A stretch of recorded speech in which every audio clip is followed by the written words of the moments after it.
Hello viewers, I welcome all of you to our YouTube channel Wings Education, and I hope you all must have started speaking English at your home. If you have not yet, there is a word, procrastination. You must have heard this word a lot of times before, but what is the proper meaning of this word? Procrastination.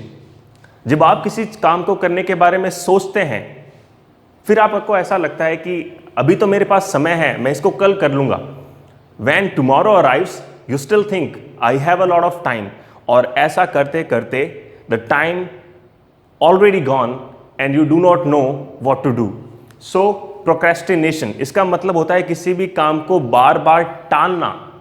So English is not quite easy when you procrastinate, but if you do your practice daily, this is really easy. You must have heard about Maradona, the greatest footballer of Argentina, Maradona. एक बार जब वो interview दे रहे थे तो एक interviewer ने उनसे पूछा कि sir what is the reason, what is the criteria of your success, मतलब आप इतने महान फुटबॉलर कैसे बने.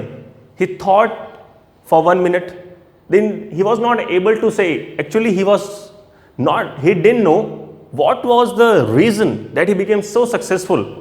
थोड़ी देर सोचने के बाद उन्होंने एक चीज कही, that yes I am a very big footballer, I am a great footballer, लेकिन ये चीज मैं बना कैसे, how did I become a very big footballer. तो उन्होंने कहा कि एक चीज आप हमेशा ध्यान रखें, what I do, football is an essential part of my life. मैं या तो फुटबॉल खेल रहा होता हूं, और जब मैं फुटबॉल नहीं खेल रहा होता तब मैं फुटबॉल के बारे में बात कर रहा होता हूं, और जब मैं फुटबॉल के बारे में बात नहीं कर रहा होता तो मैं फुटबॉल के बारे में सोच रहा होता हूं. So all and all 24 hours I am with football. Football के अलावा मेरे दिमाग में कोई चीज आती ही नहीं. सो अगर आप भी एक अच्छा स्पीकर बनना चाहते हैं, 24 घंटे आप अंग्रेजी के साथ रहें, जो भी आपके दिमाग में आ रहा है उसे आप अंग्रेजी में कन्वर्ट करने की, ट्रांसलेट करने की कोशिश जरूर करें. So today we are going to learn daily used phrases. Now daily used phrases होती क्या है?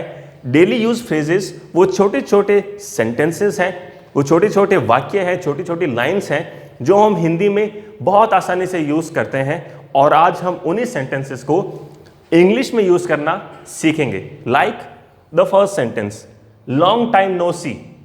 जैसे आप अपने एक दोस्त से बहुत दिनों के बाद मिल रहे हैं और उसको देखते ही आपने कहा hello Rahul, long time no see. So long time no see का मतलब हुआ कि काफी दिनों बाद मिले. आप चौंक कर बोलेंगे long time no see. Second, I will try my best.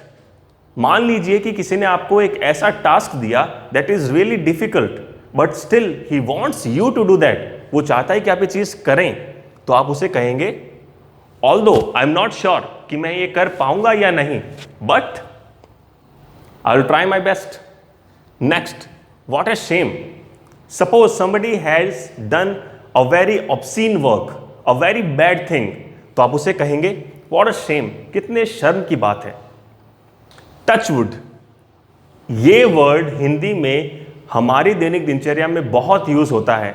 मान लेते हैं कि आपने एक बहुत अच्छा काम किया, तो आपकी माँ आपके पास आती है और आपके सर पर बहुत अच्छे से हाथ फेरती है और बोलती है कि मेरे बेटे को नजर ना लगे. तो जो नजर ना लगना है वो होता है टचवुड. मान लेते हैं कि किसी ने कोई बहुत अच्छा काम किया और आप उसको बोलना चाहते हैं कि आपको नजर ना लग जाए, then you can say touch wood. Next, what nonsense.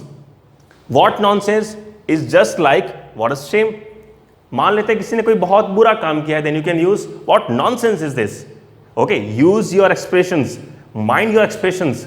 आपके वर्ड से ज्यादा आपके एक्सप्रेशंस मैटर करते हैं. तो जब आपको बोलना है व्हाट नॉनसेंस, तो आप ऐसे नहीं बोलेंगे व्हाट नॉनसेंस, आप बोलेंगे what nonsense is this. Next, what an idea. जब आप कोई काम कर रहे हैं, आपको वो चीज नहीं सूझ रही, और कोई और आपके पास आता है और आपको बोलता है हम इस चीज को ऐसे कर सकते हैं, then you can say what an idea. Watch out. Watch out का मतलब होता है बी प्रिपेयर्ड, बी केयरफुल, सावधान. आप कहीं पर जा रहे हैं, आप सामने देख रहे हैं नीचे एक गड्ढा है, तो आपका फ्रेंड आपको बोलता है स्टॉप, वॉच आउट, सावधान रहो। Next, many happy returns of the day.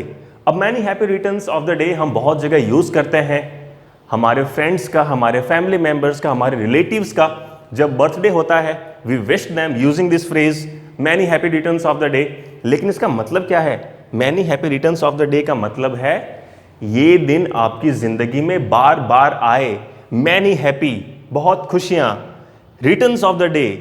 Okay, तो इस तरह की खुशियां आपके जीवन में बार बार आए, ये दिन आपके जीवन में बार बार आए। हाउ डिस्गस्टिंग, अब how disgusting same is what, nonsense, कितनी बुरी बात है, कितनी गलत बात है। इज इट, अब नाउ व्हाट इज इट, जब आपको किसी चीज पर भरोसा नहीं होता, when you don't know is it right और रॉन्ग, तब आप बोलते हैं इज इट, क्या सही में, क्या वास्तव में ऐसा है, is it. Next is what a pity. अब पिटी का मतलब होता है दया करना। तो जब किसी के साथ कुछ ऐसा होता है जब आपको उसे देखकर दया आए, then you can use what a pity. Please keep quiet, ये सेंटेंस हम में से हर किसी ने अपनी क्लास में बहुत बार सुना है। Normally teachers uses this, please keep quite, कृपया शांत रहें। हरी अप, हरी अप का मतलब जल्दी करो। How day you say that, मान लेते हैं कि किसी की इतनी हिम्मत हो गई कि उसने आपकी एक्सपेक्टेशंस से बहुत आगे चलकर आपको कुछ बोल दिया कि तुमने ऐसा किया, तुमने वैसा किया, तुम इस काम के लायक नहीं हो, तुम ऐसा कैसे कर सकते हो।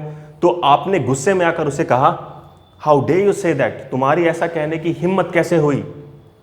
Now sorry for the inconvenience, आपके घर पर मान लेते कोई मेहमान आया और आपने उनके स्वागत सत्कार में या कहीं और जगह आपसे कोई गलती हो गई, तो आप बोल सकते हैं सॉरी फॉर द इनकन्वीनियंस, आपकी असुविधा के लिए हमें खेद है।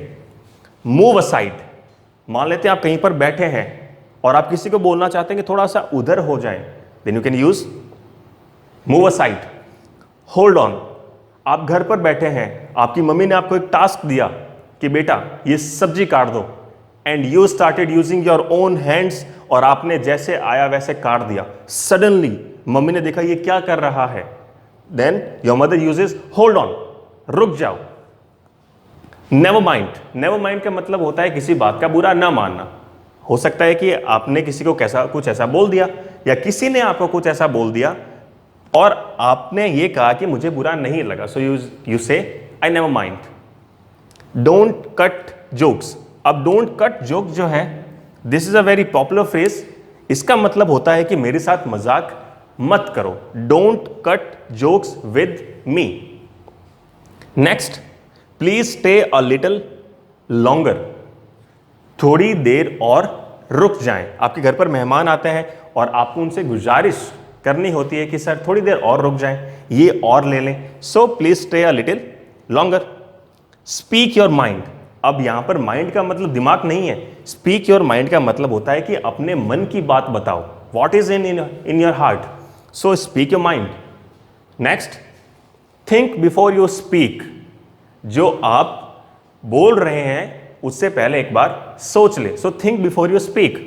आई हैव सोर थ्रोट, सर्दियों में आपने देखा होगा कि हमारे गले में खराश आ जाती है और हम ऐसे करके गले को साफ करते हैं, सो that is called sore throat. तो आपको बोलना है कि मेरा गला खराब है, तो आप बोलेंगे I have sore throat. Next, do come again, do come again का मतलब होता है कि जब आपके घर पे कोई गेस्ट आता है या आप कहीं पर जाते हैं तो आपसे ऐसी आपकी खातिरदारी तो नॉर्मली होती है, लेकिन जाते जाते आपको बोला जाता है कि वापस जरूर आइएगा, so that is do come again. Next, don't baby me, अब डोंट बेबी मी का मतलब ये नहीं कि मुझे बच्चा मत बनाओ, इसका मतलब है मुझे बच्चा मत समझो। Don't baby me. Come what may, come what मे का मतलब होता है चाहे कुछ भी हो जाए, वॉट एवर मे हैपन, मुझे वहां जाना ही है। Come what may I have to go there, चाहे कुछ भी हो जाए मुझे ये एग्जाम क्लियर करना है। Come what may I have to clear this exam. Sooner or later, sooner or later का मतलब होता है कभी ना कभी। जैसे you like a celebrity a lot, किसी सेलिब्रिटी को आप बहुत ज्यादा पसंद करते हैं और आपने कहा कि मैं कभी ना कभी उससे जरूर मिलूंगा, then you say sooner or later I will meet. Okay, sooner or later, कभी ना कभी। Are you kidding me, are you kidding me का मतलब होता है क्या तुम मेरे साथ मजाक कर रहे हो। मान लेते हैं कि आप कहीं पर बैठे हैं और किसी ने आपको ऐसी चीज बोलती जो आपको अच्छी ना लगी या फिर अनएक्सपेक्टेड थी आपके द्वारा, तो आपने कहा आर यू किडिंग मी, क्या तुम मेरे साथ मजाक कर रहे हो। Next, it is never too late. It is never too late का मतलब होता है कभी भी किसी भी चीज को करने के लिए कोई भी चीज देर नहीं होती। It is never too late. एक मिनट।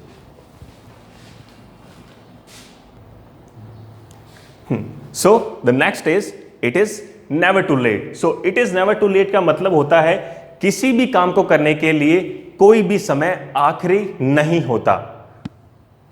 So that's all for today. और इसी के साथ मैं आपको एक बहुत ही अच्छा सा रूल समझाता हूं आज। एक you must have heard about the rule 21/90। This is the rule 21/90. So what is 21/90? This rule has been scientifically proven to be applied in our life. अब है क्या ये 21/90 rule? 21/90, this 21 stands for habit and this 90 stands for